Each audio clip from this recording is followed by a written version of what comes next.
보수 정치권이 비대위까지 꾸리고 혁신을 강조하고 나섰지만 계파 갈등이 다시 불거지면서 오히려 뒷걸음질 치고 있다는 평가마저 나오고 있습니다. 지역 경제에 큰 도움이 된다던 영천 경마공원이 일자리 약속도 엉터리로 드러나더니 도박장으로 전락할 거라는 비판까지 받고 있습니다. 봉화에 있는 영풍 석포 재련소에서 먼 지역에 사는 주민들 체내에 중금속 수치가 재련소 인근 주민들보다 오히려 높은 것으로 나타났습니다.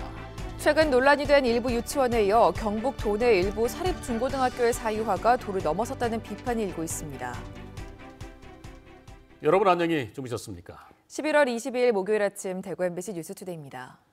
오늘이 절기상 소설인데요. 우리 지역은 대체로 맑은 가운데 낮 기온은 10도 아래로 밑도는 곳이 많겠습니다. 찬바람이 불면서 체감온도는 더 떨어집니다. 초겨울 추위에 건강관리 잘 하셔야겠습니다. 김영은 기상캐스터가 자세한 날씨 전해드립니다. 네, 새벽까지 곳곳에 눈과 비가 지나간 후 지금은 바람이 매섭게 불고 있습니다. 첫눈이 내린다는 절기 소설답게 아침부터 날이 무척 추운데요. 대구의 현재 기온 4도, 안동 0도, 청송은 영하 2도로 연일 많은 지역이 영하권으로 하루를 시작하고 있습니다. 낮에는 대구 10도, 안동은 9도, 청송 7도 등 어제보다 기온이 큰 폭으로 내려가면서 초겨울 추위가 느껴지겠습니다. 오늘 아침엔 잠시 구름 끼는 곳 있지만 점차 맑은 하늘 드러나겠습니다. 찬바람이 불면서 대기 확산도 잘 되기 때문에 대구와 경북의 미세먼지 농도 보통으로 공기질도 양호하겠는데요. 옷차림만 따뜻하게 한다면 바깥 활동하기 무난한 날이 되겠습니다. 내일도 우리 지역은 대체로 맑은 하늘 드러나겠습니다. 다만 아침 기온이 대구도 영하권으로 크게 떨어지면서 추위는 더욱 심해지겠습니다. 날씨였습니다. 지난 6월 지방선거가 보수 참패로 끝나자 자유한국당을 비롯한 보수 정치권은 비대위까지 꾸리고 혁신을 강조했습니다. 하지만 보수의 발목을 잡아온 계파 갈등이 다시 불거지면서 책임지겠다는 사람 없이 오히려 뒷걸음치고 있다는 평가마저 나오고 있습니다. 취재 조재한 기자입니다. 6.13 지방선거가 끝나자마자 자유한국당은 홍준표 대표가 물러나고 비대위 체제로 바뀌었습니다. 5달이 지나는 동안 인적 쇄신을 하겠다며 당협위원장이 모두 사퇴했고 물갈이를 위한 조직 강화 특별위원회를 구성했습니다. 하지만 조광특위 핵심으로 꼽히던 전원책 위원은 비대위와 갈등 끝에 물러났습니다.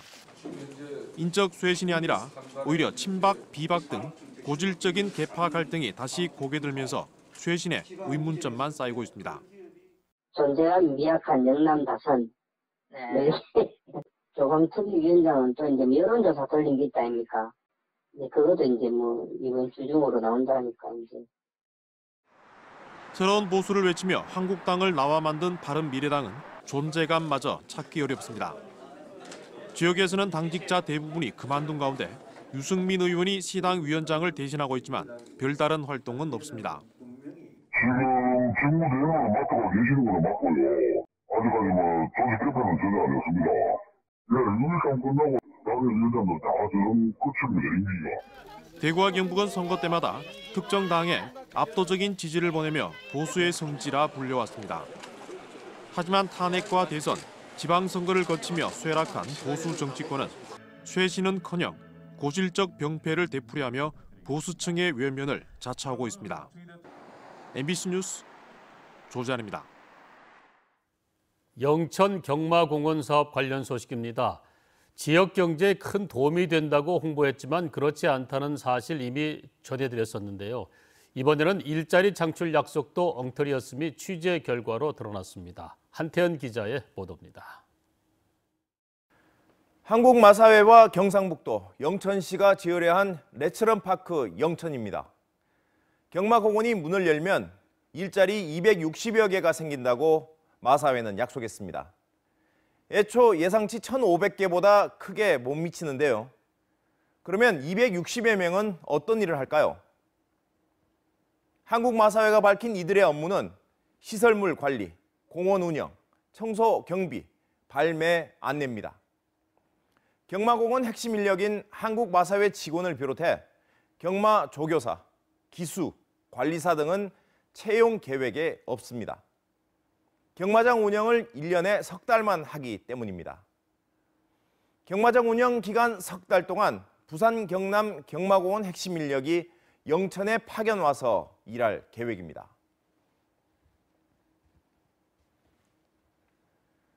한국마사회가 약속한 좋은 일자리 만들기와는 거리가 있어 보입니다. 김병하 영천시 의원과 영천 시민의 말 직접 들어보시죠. 풀을 뽑는다거나 청소한다거나 이런 허드렛 일자리 정도 20-30개 창출될까? 그거는 저는 크게 기대를 하지 않습니다. 저희 같은 경우는 군대 갔다 오면은 이제 좋은 일자리를 취할 수 있겠구나 했는데 막상 갔다 오니까 10년 동안 아무런 변화는 없고 생긴다는 건 이제 200개 청소나 용역 이런 일자리밖에 없어서 실망이 많습니다. 경마공원 홍보에 열을 올린 경상북도와 영천시는 이렇다 저렇다 말도 하지 못하고 있습니다. 지금까지 인력 문제 말씀드렸는데요. 경마장 운영 방식도 문제투성입니다. 사행성 도박장과 다름이 없다는 말까지 나오는데 왜 그런지 짚어봤습니다. 영천 경마공원에서 실제 달리는 말을 보는 것은 1년에 석 달입니다. 나머지 9달은 화상 경마장으로 운영됩니다. 서울과 부산, 제주도 등 다른 경기장에서 열리는 경주를 모니터를 통해 봅니다. 한국마사회는 사업이 1단계, 2단계로 나뉘었고 우선 1단계만 진행하면서 생긴 일이라고 설명하고 있습니다. 2단계 사업 진행 가능성이 적습니다. 정부가 레저세 특례 제한법을 바꿔야 2단계 사업을 진행할 수 있다고 마사회가 전제 조건으로 달았습니다. 정부가 그렇게 할 가능성이 희박하기 때문입니다. 말산업 자체의 필요성은 인정이 돼요. 사실 근데 이제 경마 운영업에 대해서 지원이 필요한지는 보다 심도 있는 논의가 필요하다는 게 이제 국회 입법 조사관의 의견이거든요. 국회도 이렇게 이제 보고 있는 거고요. 지금 전국에 28개의 화상 경마장이 있는 걸로 알고 있습니다. 그렇다면 영천에 3개월만 경마를 하고 나머지 9개월은 이제 스크린 경마로 돌린다면 영천은 29번째 스크린 경마장이 되지 않을까. 스크린 경마장 생겨가 도박장 이미지가 돼버리면은 젊은 사람들 떠날 수밖에 없습니다. 교육 여건이 안 좋아지기 때문에. 경상북도와 영천시는 이런 내용을 쉬쉬하며 시민들에게 알리지 않고 있습니다. 그저 잘하고 있고 결과는 장밋빛일 것이라는 홍보에만 힘을 쏟고 있습니다. MBC 뉴스 한태현입니다. 봉화에 있는 영풍 석포제련소 환경오염 문제가 제기되면서 2014년 국감 당시 정부가 주민건강조사 등을 약속했지만 그 결과가 제대로 공개된 적은 없었습니다. 이번에 단독 입수한 주민건강 영향조사 결과 보고서 내용을 알려드립니다. 엄지원 기자입니다. 안동 MBC가 정보공개 청구를 통해 입수한 제련소 주변 지역 주민건강 영향조사 결과 보고서입니다. 2015년 11월부터 3년간 환경부와 봉화군이 1, 2차 2번에 걸쳐 4억 5천여만 원을 투입해 동국대 의대에 건강검진을 의뢰했는데 제련소가 있는 석포면 주민의 38%, 771명의 건강 상태를 조사한 결과는 심각했습니다. 소변과 혈액에서 나온 카드뮴과 남농도는 우리나라 국민 평균보다 각각 3.47배, 2.08배 높은 수치였습니다. 특히 농도는 제련소와 가까운 거리일수록 또 제련소 근무력이 있는 사람일수록 짙게 나왔습니다. 이 중 주민 99명은 건강에 나쁜 영향을 미칠 수 있는 중금속 고농도자로 분류됐습니다. 중금속 노출은 건강 상태로 연결됐습니다. 비염과 결막염, 가래 등 호흡기 이상 증상을 호소하는 이가 대조군인 무리하면보다 많았는데 보고서에는 석포 주민들이 이산화질소와 이산화황 등에 노출돼 증상이 유발됐을 것으로 추정한다고 해석했습니다. 특히 중금속 농도 축적에 의해 발생할 수 있는 신장과 간장 기능 이상자도 각각 100여 명 안팎의 주민에게서 발견됐습니다. 중금속이 주로 신장 손상을 많이 일으킵니다. 이 환경 중에서도 중금속이 많이 검출되는 그런 사정이 있기 때문에 그렇다면 이 석포면 주민들에서 높은 신장 질환은 중금속에 의해서 유발됐을 가능성이 있다. 9년 동안 암 발생률을 분석한 결과에서도 다른 암에서는 전국 평균을 머물렀지만 신장암 발생률은 전국 대비 2.2배 높았습니다. MBC 뉴스 엄지원입니다. 네, 이렇듯 주민건강 영향조사는 여러 가지 충격적인 사실들을 담고 있는데요. 이번에는 재련소에서 먼 하류 지역 주민들에 대해 건강조사를 실시했더니 석포재련소 인근 주민들보다 중금속 농도가 더 높게 나왔습니다. 최보규 기자입니다. 재련소로부터 10km가량 떨어진 소천면 주민들은 건강조사를 꾸준히 요구해왔습니다. 당연히 이 수변 지역 사람들도 거기에 대한 어떤 역학조사가 비용을 마련을 해서 해주는 게 원칙 아니겠는가. 이에 환경부는 지난달까지 1년간 2차 조사를 하면서 소천면 주민 230여 명에 대한 건강 영향조사를 벌였습니다. 그 결과 재련소와 거리가 멀수록 건강에 미치는 영향이 줄어들 거라는 인식을 뒤집는 수치들이 나왔습니다. 석포재련소가 있는 석포면보다 거리가 2배 이상 먼 이곳 소천면과 무랴면 주민에게서 일부 중금속 농도가 더 높게 나온 겁니다.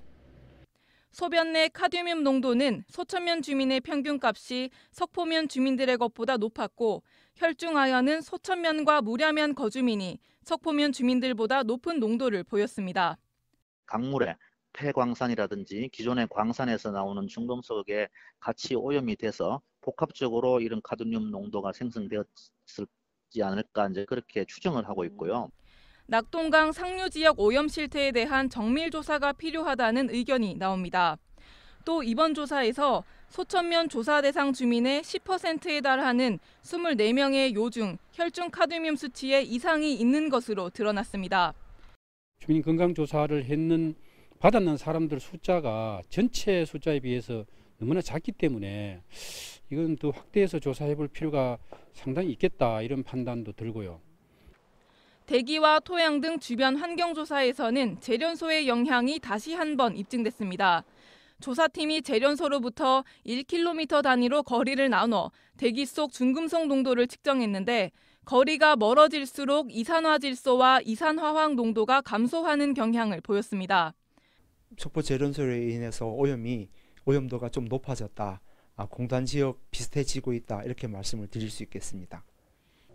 토양 내 중금속도 석포면 440여 개 지점 중 340개 지점에서 기준을 초과했습니다. MBC 뉴스 최보규입니다.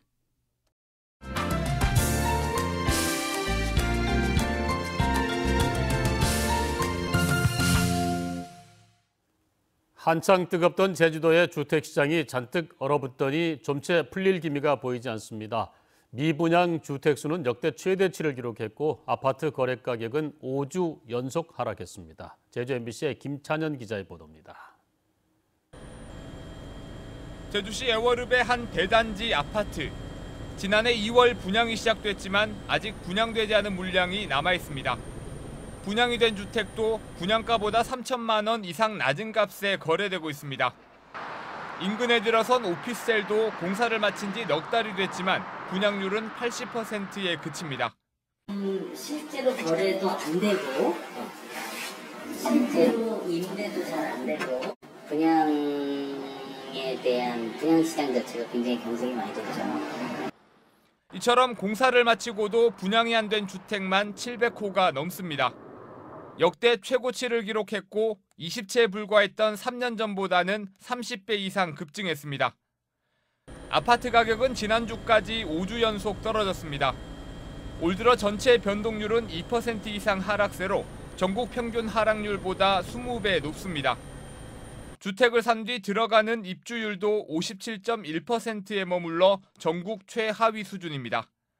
소비자들이 느끼는 것보다는 상당히 가격적이 높고 전체적인 시장의 분위기가 좀 떨어졌기 때문에 실수요자들도 매수를 꺼리는 경향이 있고 투자라든가 이주하시는 분들도 주택을 매수하는 것을 상당히 꺼리고 있습니다. 부동산 가격 상승으로 주거 비용이 높아지면서 이주 열풍이 빠르게 식고 최근에는 관광객도 감소하기 시작했습니다. 정부의 대출 규제 강화와 시중은행의 금리 인상까지 더해져 제주 지역 주택 경기의 위축은 당분간 지속될 전망입니다. MBC 뉴스 김찬현입니다. 일본 정치인들이 도쿄에서 집회를 열고 독도가 일본 영토라고 주장한 것과 관련해서 경상북도가 논평을 통해 규탄하고 행사를 중단할 것을 요구했습니다. 경상북도는 일본 정부는 터무니없는 주장을 즉각 중단하고 역사적 범죄에 대한 자성과 사죄로 미래지향적 한일 관계 구축에 노력하라고 촉구했습니다. 이른바 도쿄 집회는 시마네 현민의 주도로 2012년부터 2년마다 열리는 집회로 올해는 일본 차관급인 내각부 부대신과 일본 영토를 지키기 위해 행동하는 의원연맹 등 다수 국회의원이 참석해 독도 영유권을 주장했습니다. 최근 논란이 된 일부 유치원에 이어 도내 일부 사립 중고등학교의 사유화가 도를 넘어섰다는 비판이 일고 있습니다. 투명하지 않은 채용 과정으로 행정실 직원의 60% 이상이 친인척으로 구성된 곳도 있습니다. 보도에 김철승 기자입니다. 포항 모 교육재단 소속의 남녀 고등학교입니다. 두 학교의 행정실 직원은 14명, 이 가운데 64%인 9명이 설립자의 친인척인 것으로 행정사무감사 자료에서 드러났습니다. 설립자의 며느리에서부터 사촌 동생의 손자, 배우자의 진료까지 친인척들로 채워졌습니다. 또 다른 학교 재단도 이사장의 조카 등 3명이 행정실에 재직 중인 것으로 파악됐습니다. 도내 사립학교 재단 43곳 행정실에 근무하는 설립자의 친인척은 63명이나 됩니다. 일부 사학재단은 너무 심합니다. 너무 과하게 채용해서 시민들이 납득하지 못할 수준입니다. 문제점을 개선하기 위해 도교육청은 지난 2016년 사무직원 인사운영 기준을 마련해 일선 학교에 보냈습니다. 공개 채용을 원칙으로 하고 3개월 전 교육청과 협의하며 협의 없이 채용하면 인건비를 지급하지 않겠다는 내용입니다. 하지만 지난해 사립학교에서 채용한 사무직원 가운데 3분의 1은 특별 채용되는 등 도교육청의 지침은 지켜지지 않았습니다. 2019년도부터는 정상적인 절차 없이 채용할 경우에는 해당자에 대해서 임금비를 지원하지 않는 등 강하게 행정지도하겠습니다. 행정실 사무직원뿐 아니라 교사와 교장 등 교원들도 설립자의 친인척이 수두룩합니다. 33개 재단에 45명에 이릅니다. 충분한 검증 없는 친인척 채용에 주변의 우려가 큽니다. 일부 사학에서 설립자의 자녀나 친인척을 교장에 앉힘으로 인해서 능력이 검증되지 않았기 때문에 교육의 질이 낙후되고 있다고 생각합니다. 일부 사립학교의 도를 넘는 친인척 채용의 기반은 사립학교법. 사무직원의 임용을 학교 법인에서 할 수 있도록 한 70조 2항의 전면적인 수정이 필요하다는 지적이 커지고 있습니다. MBC 뉴스 김철승입니다. 2018년도 하반기 경제동향보고회가 오늘 대구 상공회의소에서 열려 지역 경제 현안을 살핍니다. 대구시장과 지역기업 지원기관장, 상공의원, 지역기업 등이 참석하는 경제동향보고회에는 기업하기 좋은 도시 조성을 위한 토론이 열립니다. 경제동향보고회 참석자들은 연구개발 성공 사례를 공유하고 지역기업이 어떻게 하면 연구개발을 활성화할 수 있을지 논의합니다. 대구은행이 올해 상반기 기준 중소기업 대출 지원 비율은 63.5%로 은행권에서 가장 높게 나타났다고 밝혔습니다. 지난달 기준 중소기업 대출 잔액은 22조 5천억 원이었습니다. 특히 기업 대출 가운데 70% 이상이 대구 경북에 집중돼 있다며 지역 경제 활성화에 최선을 다하겠다고 밝혔습니다. 대구문화재단은 개방형 직위인 본부장 2명을 채용한다고 밝혔습니다. 직무 분야는 기획 경영과 문화행정 분야로 상급 상당의 개방형 임기제로 임기는 최대 5년입니다. 5급 정규직 일반 직원 5명도 함께 채용합니다.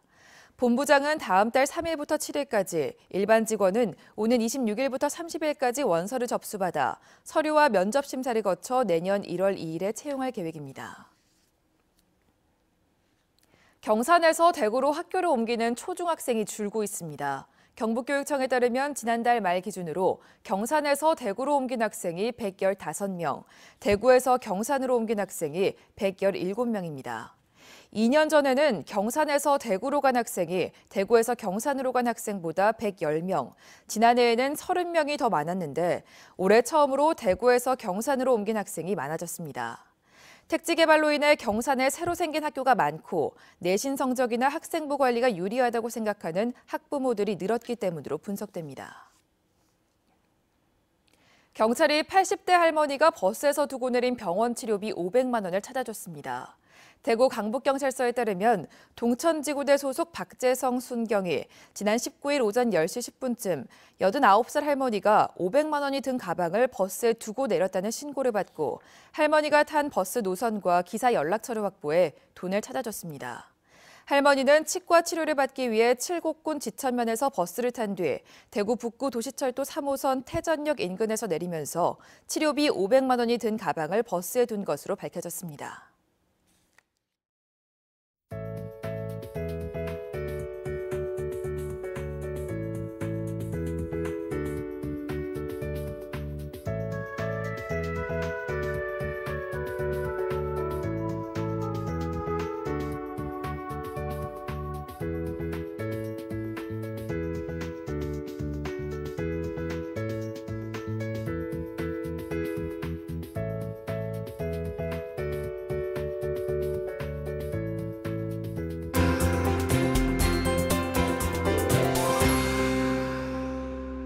새벽까지 곳곳에 눈과 비가 지나간 후 지금은 바람이 매섭게 불고 있습니다. 첫눈이 내린다는 절기 소설답게 아침부터 날이 상당히 추운데요. 대구의 현재 기온 4도, 안동 0도, 청송은 영하 2도로 연일 많은 지역이 영하권으로 하루를 시작하고 있습니다. 낮에는 대구 10도, 안동은 9도, 청송은 7도 등 어제보다 기온이 큰 폭으로 떨어지면서 초겨울 추위가 느껴지겠습니다. 오늘은 아침에 잠시 구름 끼는 곳 있지만 점차 맑은 하늘 드러나겠습니다. 찬바람이 불면서 대기 확산이 잘 되기 때문에 대구와 경북의 미세먼지 농도 모두 보통으로 공기질도 양호하겠는데요. 옷차림만 따뜻하게 잘 하신다면 바깥 활동하기 무난한 날이 되겠습니다. 위성 영상 보시면 오늘은 중국에서 확장하는 대륙 고기압의 영향을 받아 우리 지역 아침엔 구름 끼는 곳 있지만 점차 맑은 하늘 드러나겠습니다. 자세한 지역별 날씨입니다. 대구의 아침 기온 4도, 청도도 4도로 출발하고 있습니다. 낮 기온은 대구 10도, 청도 9도로 종일 추운 날이 되겠습니다. 상주의 이 시각 기온 2도, 구미 3도 보이고 있고요. 낮 최고 기온은 상주와 구미 모두 9도로 무척 쌀쌀하겠습니다. 안동의 현재 기온 0도, 영양 영하 1도로 하루를 시작합니다. 낮에는 안동 9도, 영양 8도로 모두 10도를 밑돌겠습니다. 포항의 아침 기온 6도, 낮 기온 10도 예상되고요. 바다의 물결은 최고 4m로 높게 일겠습니다. 내일도 우리 지역은 대체로 맑은 하늘 드러나겠는데요. 아침 기온이 대구도 영하권으로 크게 떨어지면서 추위는 더욱 심해지겠습니다. 날씨였습니다.